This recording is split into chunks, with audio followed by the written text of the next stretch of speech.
لیکن 2 مسافر طیاروں کا گر جانا یہ معمولی بات نہیں ہے اسحاق ڈار صاحب۔ جی آپ بالکل بجا فرما رہے ہیں جی۔ میرے جذبات آپ کی طرح ایک پاکستانی ہونے کے ناطے اور ان تمام ان خاندانوں کے ساتھ مجھے اظہار ہمدردی ہے۔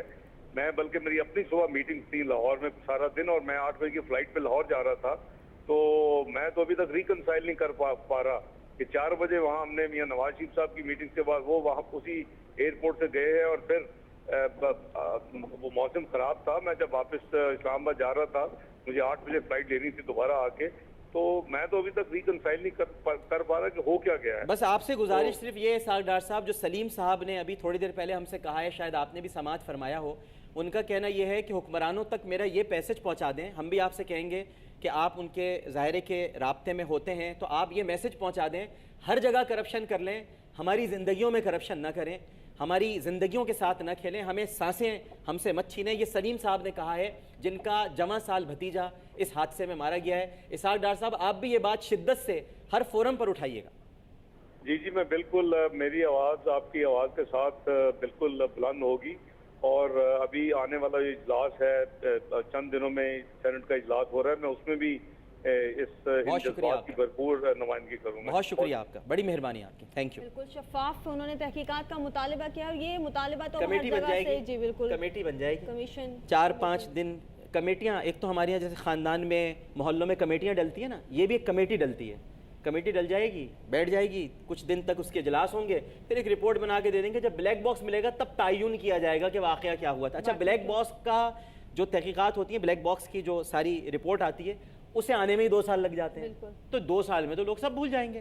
ایئر بلو کے ساتھ بھی تو یہ ہوا نا، 1.5-2 سال بعد بالکل سب بھول جائیں گے، لیکن ڈاکٹر صاحب جن کے لوگ اور جن کے پیارے، یاد دیکھیں آپ نے بھی بتایا نا کہ ایئر بلو کے جو لواحقین تھے وہ وہاں پہنچے، انہوں نے انہیں حوصلہ دیا۔ بالکل اسی طرح سے قمر عباس صاحب ہمارے ساتھ موجود ہیں، پیمز اسپتال کے باہر اس وقت موجود ہیں، اور بریگیڈیئر ریٹائرڈ جاوید اختر اور ان کی اہلیہ جاں بحق ہوئے ہیں۔ جاوید ملک اور ان کی اہلیہ اس سانحے میں جاں بحق ہوئے ہیں، بہت افسوسناک یہ واقعہ ہے، اور ان کے بردر ان لا ہیں قمر عباس صاحب جو کہ پیمز اسپتال کے باہر موجود ہیں، ان سے بھی ہم بات کریں گے، اور ہماری کوشش ہوگی کہ اس واقعے پر انہیں تسلی دے سکیں، اپنے کچھ الفاظ ہم ان کے ساتھ شیئر کر سکیں۔ جی قمر عباس صاحب آپ موجود ہیں اس وقت ہمارے ساتھ ٹیلی فون لائن پر۔ سب سے پہلے تو ہم آپ سے اظہار تعزیت کریں گے، اور ہماری کوشش ہے کہ ہم ہر اس شخص کو تسلی دے سکیں جو کہ براہ راست کسی نہ کسی طریقے سے اس سانحے میں متاثر ہوا ہے۔ ڈاکٹر صاحب ہمارے ساتھ موجود ہیں، آپ ان سے اگر بات کرنا چاہیں تو۔ جی السلام علیکم قمر عباس صاحب۔ جی بالکل، جی وعلیکم السلام۔ قمر عباس صاحب میں ظاہرے کے روایتی طور پر آپ سے یہ تو پوچھ نہیں سکتا کہ آپ کے کیسے مزاج ہیں، آپ کی طبیعت کیسی ہے۔ میں اندازہ ضرور کر سکتا ہوں جو اس وقت آپ کا عالم ہے، جو اس وقت آپ کی کیفیت ہے، اور سوائے تسلی کے 2 بول کے سوا ہمارے پاس کچھ نہیں ہے۔ ہم آپ کو صرف تسلی کے سوا کچھ نہیں دے سکتے، یا یہ کہہ سکتے ہیں آپ سے کہ حوصلہ رکھیے گا، ہم یہ بھی کہہ سکتے ہیں آپ سے کہ ثابت قدم رہیے گا، لیکن یہ کہنا تو بہت آسان ہوتا ہے، لیکن جس پر گزر رہی ہوتی ہے، جو اپنے اندر ٹھہراؤ پیدا کرنے کی کوشش کرتا ہے، یہ وہی جانتا ہے کہ وہ کیسے کرے گا۔ لیکن میں ایک حضرت علی کرم اللہ وجہہ کا ایک قول ضرور آپ کی نظر کرنا چاہوں گا کہ جو تکلیف تمہیں اللہ کے قریب کر دے وہ تکلیف نہیں ہے، آزمائش ہے، اور جو تکلیف تمہیں اللہ سے دور کر دے وہ تکلیف نہیں ہے بلکہ عذاب ہے۔ تو یقیناً اللہ تعالیٰ نے ہمیں اپنے قریب کیا ہے۔ ہم بندے تو بہت دور نکل گئے تھے قمر عباس صاحب، ہمارے یہاں تو بسوں سے اتار کر لوگوں کو شناخت پوچھ کے گولیاں ماری جا رہی ہیں۔ ہمارے یہاں آج کراچی میں بھی 12-13 لوگ پھر مار دیے گئے، 127 فوجی برف کے تودے تلے دبے ہوئے ہیں، روزانہ لاشیں ملتی ہیں، خودکش حملے ہو رہے ہیں، ایک دوسرے کو ہم نے انسان کہنا ہے کیا سوچئے تو سمجھنا ہی چھوڑ دیا ہے، ہم کفر کے فتوے لگاتے ہیں، ہم ایک دوسرے کو مارتے ہیں، اسکول بم سے اڑا دیتے ہیں، ہمارے اندر برداشت ختم ہوتی جا رہی ہے۔ اس کے بعد جب یہ سانحات ہمارے ساتھ ہوتے ہیں تو اللہ تعالیٰ کی یہ محبت ہے ہم سے کہ وہ پھر ہمیں اپنی طرف بلاتا ہے کہ دیکھو یہ وارننگز ہیں، یہ کچھ تمہیں میں انتباہی سگنلز دے رہا ہوں، میرے قریب ہو جاؤ، لیکن ہم پھر بھی دور رہتے ہیں قمر عباس صاحب۔ مگر آپ سے سننا چاہیں گے کہ اس حادثے اور اس واقعے کے بعد آپ نے اپنے حوصلے کو تو نہیں چھوڑا، اسے سنبھال کر رکھا ہے؟ جیسے آپ نے فرمایا کہ جو ہے نا وہ چاہنے والے ہیں، ان سے محبت رکھنے والے ہیں، اور وہی اصل دین کا احساسہ ہیں۔ اگر ان کی زندگی کو ہم فالو کر لیں تو سب سے بڑا ہی ہمارے لیے فلاح ہے. انہوں نے ہمیں صبر کی اور جو ہے نا وہ تلقین بھی کی ہے اور ہمارے لیے رول ماڈل بھی وہ ثابت ہوئے ہیں. تو آپ نے جس طرح فرمایا کہ یہ حادثہ تو اللہ تعالیٰ کی طرف سے ہے اور اس میں اللہ تعالیٰ کی ذات ہی جو ہے نا وہ بندے کو صبر دینے والی ہے.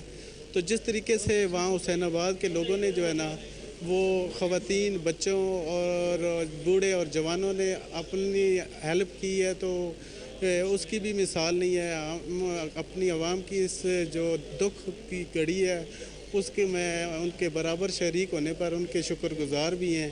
تو یہ جو سانحہ ہوا ہے یہ پوری قوم کے لیے ایک بہت عظیم سانحہ ہے. تو اس کا جو ہمارے بھائی تھے، ہماری سسٹر تھی، تو دونوں جو ہے نا اللہ تعالیٰ کو ہاں جو ہے نا چلے گئے ہیں اور ہمارے لیے بہت بڑا صدمے کی بات ہے. اور آپ جیسا کہ بھائی جانتے ہیں کہ ایک بریگیڈیئر بننے میں انسان کی آدھی سے زیادہ لائف گزر جاتی ہے اور وہاں پہنچتے پہنچتے کوئی لکی بندہ پہنچ سکتا ہے. اور ایک شخص کا وہ نقصان نہیں ہوتا، ایک کنبے قبیلے کا نہیں ہوتا، بلکہ ایک ملک کا بہت بڑا المیہ ہوتا ہے. جس کی اتنی بڑی پوزیشن والا بندہ فوت آ جائے تو وہ کنبہ قبیلہ بھی ختم ہو جاتا ہے اور ملک کا بھی بہت بڑا نقصان ہوتا ہے.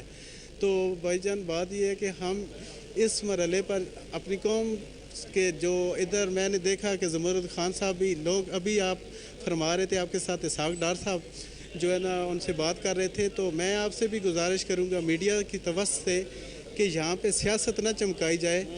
یہاں پہ ہمیں نون لیگ کا کوئی بندہ نظر نہیں آیا. یہ تو صرف باتیں کرتے ہیں ٹیلی فون پہ اور اسٹیٹمنٹیں جاری کرتے ہیں. اگر آ کے یہاں پہ دیکھیں تو امدادی کیمپ جو ہے وہ پیپلز پارٹی کے لوگوں نے لگایا. زمرد خان ایسے کام کر رہا ہے کہ جیسے ایک عام ورکر کرتا ہے، ایک عام شخص کرتا ہے. تو ہم حکومت کو اس میں کیسے مورد الزام ٹھہرائیں؟ حکومت کا تو اس میں قصور نہیں ہے. حکومت کے کرندے تو یہاں پہ ان کے ورکر بیچارے آ کے تو ورکروں کی طرح کام کر رہے ہیں. ہر پہل اپنی جو ہے نا ہمیں مہیا کر رہے ہیں. جو کچھ ان سے بیچاروں سے ہو سکتا ہے وہ کر رہے ہیں. تو یہ جو میڈیا پہ آ کر بیان دے رہے ہیں تو یہ بیان بازی ہمارے جو ہے نا زخموں پہ نمک نہ چھڑکیں، بلکہ ریئلی ہماری ہمدردی کریں. یہ ٹیلی فون پہ، ٹیلی ویژن پہ آ کر یہ صرف اسٹیٹمنٹیں نہ جاری کریں بلکہ عملی طور پہ کچھ کر کے دکھائیں.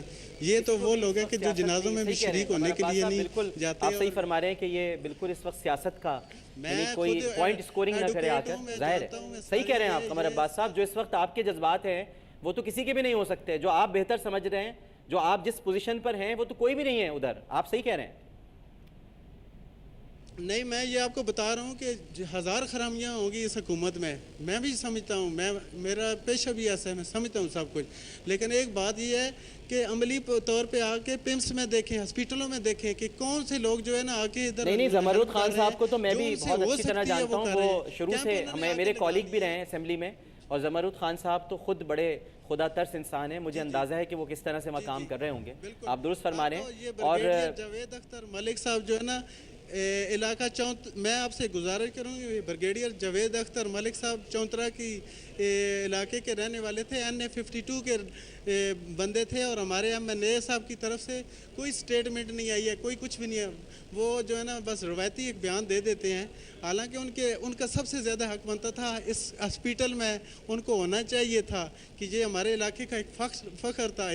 ہمارا ایک کسی ذاتی بندے کا نقصان نہیں ہوا بلکہ یہ پوری قوم کا نقصان ہے. صحیح بات ہے، بالکل صحیح. یہ سانحہ عظیم ہوا ہے، کوئی معمولی نہیں ہوا ہے. اس میں بڑی قیمتی جانیں جو ہے نا وہ جو ہے نا ضائع ہوئی ہیں. نہیں درست فرما رہے ہیں. اس وقت تو دکھ کی اس گھڑی میں قمر عباس صاحب سب کو آپ کے ساتھ کھڑا ہونا چاہیے. تمام جو شہداء ہیں ان کے لواحقین کے آنسو پوچھنے کے لیے ہر اس رہنما کو، ہر اس لیڈر کو جو دعوے دار ہے اس بات کا کہ جناب میں آپ کے غم میں شریک ہوں، آپ کے دکھ میں شریک ہوں، اسے آپ کے پاس ہی ہونا چاہیے آنسو پوچھنے کے لیے. ٹیلی فون پر یا صرف لفظوں کے ذریعے سے بات نہیں بنتی. آپ درست بات کہہ رہے ہیں. اور اس وقت آپ کی جو کیفیت ہے اور جو آپ کی حالت ہے وہ آپ ہی جان سکتے ہیں، کوئی اور نہیں جان سکتا. بہت شکریہ قمر عباس صاحب ہم سے بات کرنے کے